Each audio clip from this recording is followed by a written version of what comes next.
Answer বাহিনী তারাও সরকারের একটা বাহিনী বা সরকারের তারা অধীনস্থ।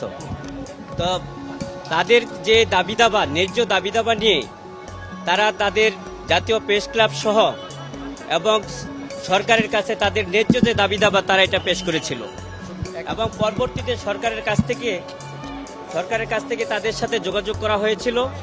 যোগাযোগ করার পরেই তাদের দাবি দাবার ব্যাপারে তাদেরকে পূরণ করার আশ্বাসও দিয়েছিল। কিন্তু দুঃখের বিষয় হলো সে আশ্বাস দেওয়ার পরও এই আনসার সদস্যদের তাদের যে ন্যায্য এবং নৈতিক দাবি তাদের পূরণ করা হয় নাই।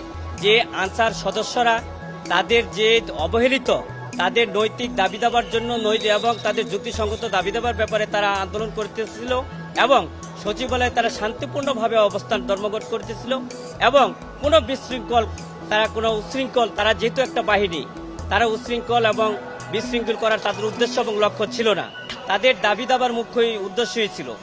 বিজ্ঞ আদালতে আমরা এও বলেছি যে তাদের উপরে আতর্কিতভাবে বাংলাদেশ পুলিশ এবং বিভিন্ন বাহিনী, আমি নাম বলতে চাই না, যে তাদেরকে আতর্কিত হামলা করা হয়েছে।